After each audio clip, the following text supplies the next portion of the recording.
আসসালামু আলাইকুম, hello viewers. আজ আমি নতুন একটি রেসিপি নিয়ে আপনাদের মাঝে হাজির হয়েছি।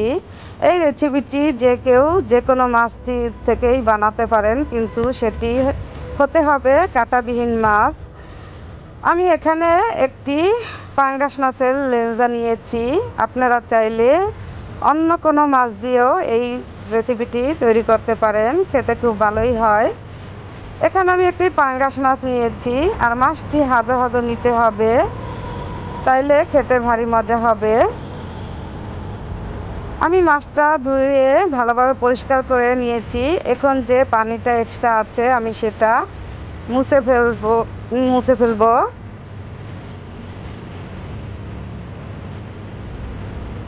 এভাবে একটি টিস্যু নিয়ে আমি মাছটার এপিট ওপিট পানিটা আমি মুছে নিচ্ছি। ভালোভাবে একটু মুছে নিতে হবে।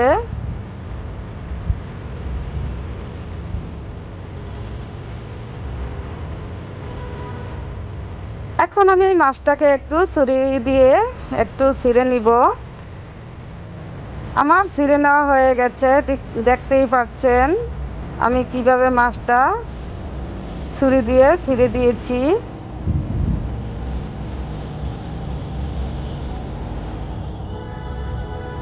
আর এই মাছটা এখানে কিন্তু কোনো কাঁটা থাকে না, তাই আমি মনে করি এই মাছটাতেই ভালো হবে। তারপরে যার যে মাছটা পছন্দ, যাতে কাঁটা নেই, সেই মাছটাই নিতে হবে।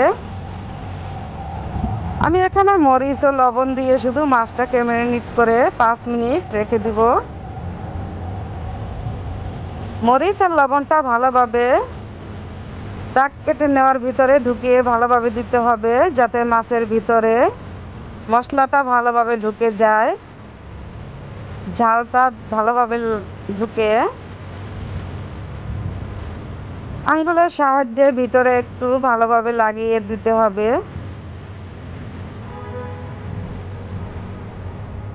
আমি সম্পূর্ণ মাছটাই কিন্তু ভালোভাবে রেখে 5 মিনিট এখন রেস্টে রেখে দিব।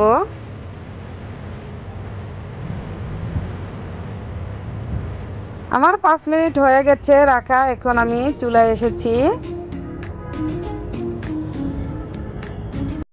এখানে পর্যাপ্ত পরিমাণে একটু তেল দিতে হবে, যেহেতু মাছটা ভালোভাবে ভেজে নিতে হবে। তেলটা ভালোভাবে গরম করে নিয়ে আমি মাছটা কিন্তু ছেড়ে দিয়েছি। আস্তে ধীরে মাছটাকে ভাজতে হবে, নাইলে দেখা যায় শক্ত হবে, কিন্তু মাছটার ভিতরে কাঁচা থেকে যাবে। দেখতেই পাচ্ছেন আমার চুলার তেলটার বুদবুদি দেখে বুঝে যাচ্ছে আমি মাছটা কিন্তু বেশি বাড়িয়ে ভাজিনি, কিন্তু ভাজা ঠিকই হয়েছে, কিন্তু আস্তে ধীরে মাছটা কিন্তু সুন্দর করে জুসি করে ভেজে নিয়েছি, কাঁচা থাকেনি ভিতরে। আমি সম্পূর্ণটাই এপিটুপি সুন্দরভাবে মাছটাকে ধরে ধরে আমি ভেজে নিয়েছি।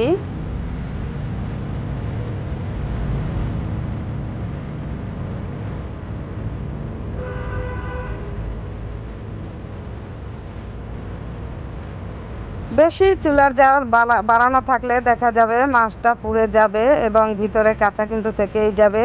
আমার হয়ে গেছে মাছটা ভাজা, আমি উঠিয়ে ফেলছি।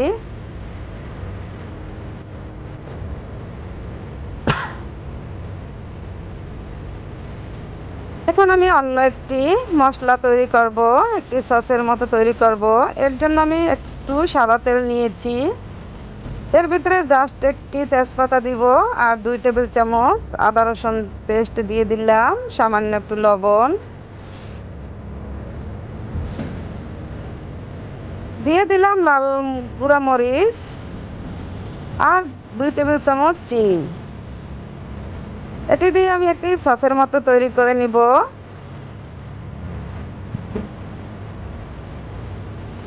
একটু ভালোই ফ্লেভার এসেছে এখানে। যে করবেন সেই শুধু বুঝতে পারবেন এই সসটার অনেক সুন্দর একটি ঘ্রাণ। এখন আমি মশলাটা যাতে কাঁচা কাঁচা ভাবটা চলে যায়, সেজন্য আমি সামান্য একটু পানি দিয়ে আমি মশলাটা কষিয়ে নিচ্ছি। যেহেতু যেহেতু এখানে আদা রসুন দেওয়া, একটু কাঁচা ভাব থাকতেই পারে, তাই সেটা যাতে না থাকে সেদিকেও আমাদের লক্ষ্য রাখতে হবে।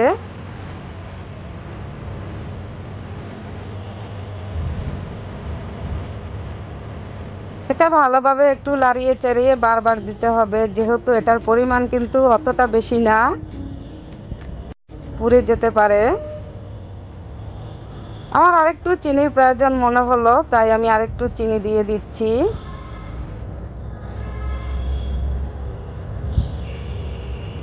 এই পর্যায়ে আসলে আমি এখানে সয়া সস ও ফিশ সস দিয়ে দেবো। এখানে আমি ফিশ সস দিয়ে দিচ্ছি, আর একটু সয়া সস দিয়ে দিচ্ছি। এখানে বেশি দেওয়া যাবে না, পরিমাণ কম দিতে হবে।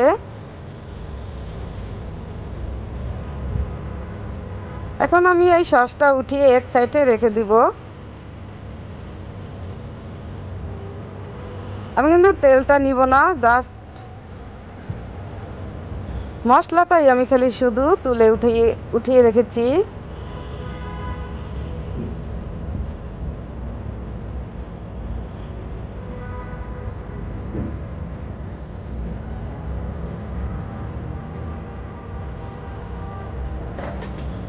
তেলটা কিন্তু আমি নিচ্ছি না, রেখে দিচ্ছি। এখন আমি একটি সস তৈরি করব। সম্পূর্ণ সসটা এখানে আমার হাতে বানানো ঘরের তৈরি সস, এটাই আমি দিয়ে দিচ্ছি। এটা সম্পূর্ণ আমার ঘরের তৈরি।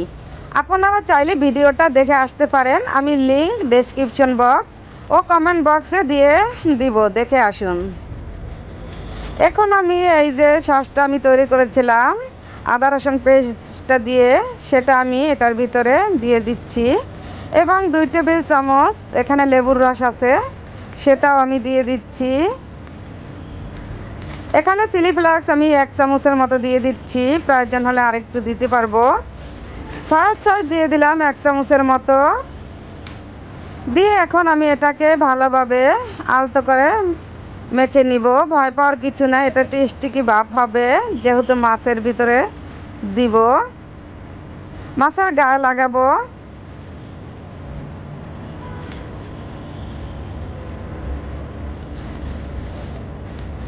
আমার সসটা তৈরি করা হয়েছে, ভালোভাবে ম্যারিনেট করে রেখেছি। এখন আমি সেই পাঙ্গাস মাছের ঝোপঝালটা তৈরি করব। দেখেন আমি এখানে কিভাবে এটা তৈরি করি। আমি মাছটা এখানে দিয়ে দিচ্ছি। এখন আমি ওই যে তৈরি করা সসটা, সেটা আমি মাছের ভিতরে ফাঁকে ফাঁকে ঢুকিয়ে দিব এবং সুন্দরভাবে এটা গায়ে লাগিয়ে দেব একটা ব্রাশ নিয়ে।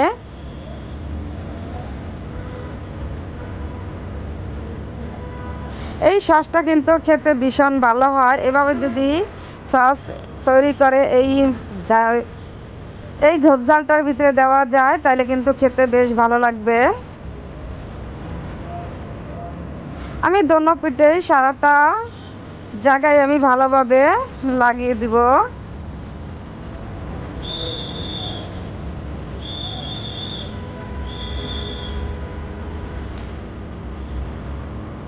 এটা একটু আঠালো ভাবই থাকবে, কারণ যেহেতু পাতলা করা যাবে না, যেহেতু মাছের ভিতরে এটা লেগে থাকে, যেন সেইভাবে আমি এই সসটা তৈরি করে নিয়েছি, বেশি পাতলাও না।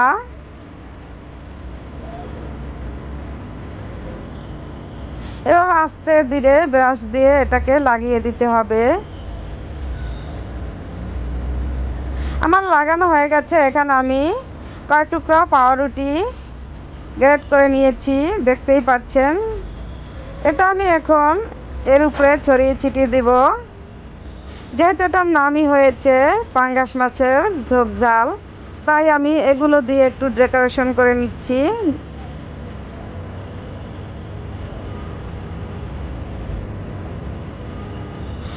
এইতে পাউরুটিতে কিন্তু লাল অংশটা রাখা যাবে না, সম্পূর্ণটাই সাদা অংশটা নিতে হবে। আমি লালগুলো কেটে শুধু মাঝখানের অংশগুলো নিয়েছি। এখন আমি একটু সৌন্দর্যের জন্য সাজিয়ে দিচ্ছি। যেহেতু এই ডিশটার নামই হচ্ছে গিয়ে ঝোপঝাল, তাই আমি একটু চারপাশে একটু ঝোপের মতো দিয়ে সাজিয়ে দিচ্ছি। হ্যাঁ দেখেন, মাশাআল্লাহ দিলে খুব সুন্দর হয়েছে। এখানে আমার সম্পূর্ণ ঝোপঝালটাই তৈরি করা হয়ে গেছে। দেখেন মাশাআল্লাহ দিলে খুব সুন্দর এবং খেতে তো ভারী মজা। ইনশাআল্লাহ আমার ভিডিওটি দেখার জন্য আপনাদের সবাইকে ধন্যবাদ। আল্লাহ হাফেজ।